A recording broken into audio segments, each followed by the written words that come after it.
मैं बताऊं आपको, अभी मेरा बेटा वो मेरे शोल्डर से ऊपर आ गया है। वो मुझे सीरियसली नहीं लेता है, मुझे कहीं जाने नहीं देता। उसको लगता है पापा अभी भी छोटे, कहीं खो गए तो मैं क्या करूंगा। मुझे जाने नहीं देता है। मुझे जब लगता है कि सो गया है, दरवाजा बंद कर लिया है, तो धीरे से मैं कुंडी खोल के दरवाजे से जाने की कोशिश करूंगा और मेरे बेटे की नजर पड़ी तो मुझसे मेरा बेटा कहेगा, अरे बेटे पापा।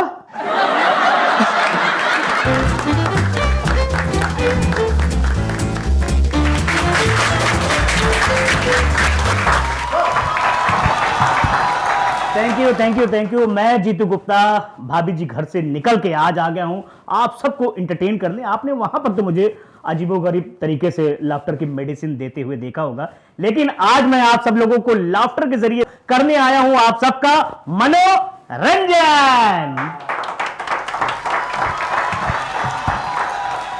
दोस्तों, जैसे कि मैं बता दूं कि प्रॉपर मैं उत्तर प्रदेश कानपुर शहर से हूं, और कानपुर शहर का नाम सुन के आप समझ ही चुके होंगे कितना बड़ा वाला हूं मैं। हालांकि ये अलग है, मैं बड़ा नहीं छोटा हूं।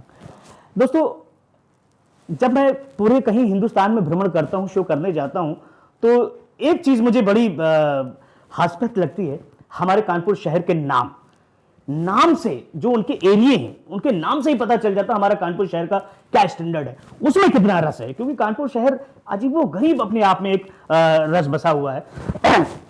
मुंबई शहर, अब मुंबई शहर के जो इलाके हैं, जो इनके जगह हैं, आप उनके नाम लो, आपको मजा नहीं आएगा। जैसे लोखंड वाला, मरीन लाइन, बांद्रा, अंधेरी, पाली हिल, लग रहा है ठीक है नाम है, लेकिन अगर हमारे कानपुर शहर, आप कहीं बाहर से आए हो, जैसे ही बस से उतरेंगे सबसे पहले स्टेशन का नाम गंदा नाला। थोड़ा आगे और चले झगरकटी, भन्नाना पुरवा, और स्टेशन से जैसे आप एंटर करेंगे ऊपर गेट लिखा रहता है कानपुर की जूते चप्पल आपका स्वागत करते हैं। अच्छा, मैं जहां रहता हूं उनके नाम जो एरिया हैं वो भी अलग। एक दिन मैं शूट पे अपना मेकअप करा रहा था, मेकअप मैन मेरा मेकअप कर रहा था, तभी मुझे कानपुर से एक फोन आया और वो मुझसे मेरे घर की लोकेशन जानना चाह रहा था ताकि कुछ जो डिलीवर करना था मेरे घर पे छोड़ दे। तो मैं उसे बता रहा था, हाँ कहां पहुंचे तुम? अच्छा गंदा नाला उतर गए? नहीं, गंदे नाले में नहीं उतरना है। नहीं, वहां से रिक्शा पकड़ो, हाँ बस बैठ जाओ, हाँ, और टाट मिल होते हुए हाँ घसियारी मंडी पहुंचो, वहां से बकर मंडी पहुंचो, फिर भूसा टोली पहुंचो, हाँ वहां से हाँ टन लो, और वहां देखना सुलभ शौचालय बना होगा, वही थाना कूड़ा घर है ना, कूड़ा खाना, हाँ वहीं पे पूल लेना, शराब गद्दी तिराहा, हाँ। और जैसे ही वहां पहुंचोगे देखो बड़ा सा गेट लिखा होगा कानपुर के शहर के जूता चप्पल आपका स्वागत करते हैं। जो मेकअप मैन था वो हमसे पूछा, सर एक बात पूछे, गुस्सा तो नहीं होगे? मैंने कहा नहीं, पूछो। बोले अच्छा साहब ये बताओ, आप यहां पैदा हुए थे कि फेंके गए थे?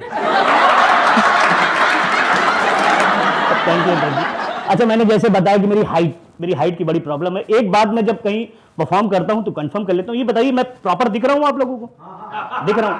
नहीं, उसकी वजह यह है कि जब मैं परफॉर्म करने जाता हूं तो मैंने स्पेशली 14 इंच के हील के जूते बनाए हैं ताकि दिखूं। बड़ी प्रॉब्लम होती है हाइट की वजह से, मुझे जल्दी जो है ना कोई सीरियस लेता नहीं। अभी यहाँ मॉल के अंदर नहीं आने दे रहे नीचे। मैंने कहा जाने दो भाई। बोले अच्छा बेटा ये बताओ अकेले आए कि मम्मी पापा भी साथ में आए? अरे मैंने कहा मैं आर्टिस्ट हूँ। अच्छा, ये जो प्रॉब्लम है ना मेरी हाइट की, मेरा पैदा होते ही शुरू हो गया। जब मैं पैदा हुआ तो पिताजी हमारे बहुत खुश हो गए। बोले यार 6 साल लड़की बाद अब लड़का हुआ है, ये बड़ा होगा, बुढ़ापे का सहारा बनेगा, हमारे बुढ़ापे की लाठी बनेगा। आज इतने साल हो गए, माँ बाप बुढ़े हो गए और हम आज तक गुड्डे के गुड्डे ही रह गए। अच्छा, ऐसा नहीं मेरे पिताजी ने मुझे लंबा करने की कोशिश ना करी हो, जिसने जो बताया। एक काम करो गुप्ता जी, अब अपने बच्चे को जो है ना बांस की पेड़ की जड़ उसको घोटो पिला, देखो लड़का कैसा बांस की तरह लंबा होगा। पिताजी दिन रात जो है मुझे बांस की जड़ घोल के पिला रहे। कोई नहीं, किसी ने घुट्टी पिलाओ, 2 चम्मच सुबह 2 चम्मच शाम को। पिताजी कॉन्फिडेंस में आके घुट्टी पिला रहे हैं दिन रात। एक दिन किसी ने कहा च्यवनप्राश खिलाओ, देखो आपका 2 चम्मच खिलाना आप दोपहर सुबह शाम, लड़का कितना लंबा होगा। पिताजी दे डब्बे पे डब्बे। कई साल मुझे च्यवनप्राश खिलाया, मैं तो नहीं बड़ा हुआ, जितने भी च्यवनप्राश के डब्बे थे वो खाली हो गए। एक दिन मेरी माता जी गुस्सा हो गई, गुस्सा होकर पिताजी से बोली, सुनो जितना च्यवनप्राश तुम इसको अभी खिला रहे हो ना, अगर इसके पैदा होने के पहले 2 चम्मच च्यवनप्राश तुमने खुद खा लिया होता, ये दिन ना तुमको देखना पड़ता ना हमारे लड़के को देखना पड़ता। अच्छा, मैं बताऊं, शादी के लायक मेरी उम्र होगी, मेरी शादी नहीं हो रही थी। ऐसा नहीं कि लड़की वाले नहीं आते थे, आते थे, बैठते थे, खाते थे, चले जाते थे, आते थे, बैठते थे, खाते थे, चले जाते थे। और गलती से किसी लड़की के बाप की नजर मेरे ऊपर पड़ी तो मुझे बुलाते थे, बेटा ये लो 10 रुपए, जाओ चॉकलेट खा के आओ। बड़ी प्रॉब्लम, मैं बताऊं आपको, बड़ी मुश्किल से मेरी शादी हुई। और मैं आपको बता दूं, मेरी बीवी मुझसे थोड़ी लंबी है। अब अगर आदमी की हाइट का मैं बीवी की लंबी हाइट, कितनी प्रॉब्लम होती। एक दिन मैं और मेरी बीवी कानपुर शहर से लखनऊ बस में बैठे चले जा रहे थे, बस चली जा रही थी, चली जा रही धप।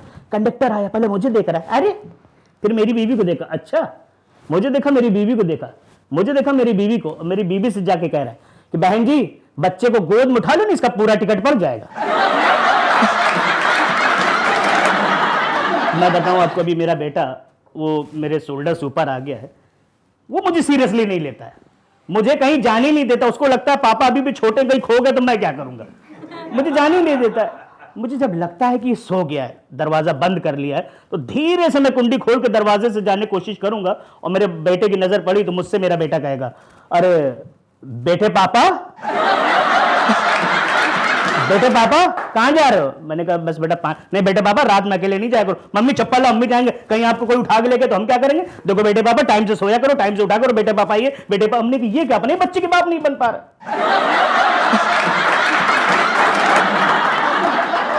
इतना ज्यादा दुखी हो गया, मैंने कहा यार ऐसी जिंदगी को मैं जो है ना खत्म कर लूंगा। सुसाइड करने के इरादे से मैं कानपुर शहर के गंगा नदी के पुल पे गया और गंगा नदी में छलांग लगा दी, छपाक, मौत वहां पर भी नहीं आई। कुछ मछुआरे मछली पाल रहे थे जाल डाल के, मैं उनके जाल में फंस गया। उन्होंने गोद में उठाया, बोला किसका बच्चा है? अरे कैसी कैसी औरतें हैं, मुंह काला करती हूँ, कलंग गंगा जी में फेंक देती। उन्होंने मुझे प्यार से उठाया और बोले बेटा अब हम तुम्हें पाल पोस के बड़ा करेंगे, हम पालेंगे पोसेंगे। कई साल मछुआरों ने मुझे पाला पोसा बड़ा करने की कोशिश की, मैं तो नहीं बड़ा हुआ, उनके घर में जो गमले थे उनके पौधे मुझसे 1.5 साल बड़े। तब मेरे पिताजी ने, जहां से मछुआरे मुझे पता करके ले गए थे, जहां थे पिताजी के पास छोड़ दिया कि भाई ये अपना लड़का संभालो, उन्होंने कहीं से पता था किया, मेरे पिताजी के पास छोड़ गए। तब मेरे पिताजी ने कहा बेटा अब एक ही दुनिया है, अब एक ही जगह है जहां तुम बड़े हो सकते हो। मैंने कहा कहां? बोले बेटा वो जगह है कला की दुनिया, आर्ट की दुनिया, क्योंकि यही वो दुनिया है जहां आते तो बड़े छोटे छोटे लोग हैं, लेकिन देखते ही देखते उनका कद आसमान से ऊंचा हो जाता है। Thank you so much.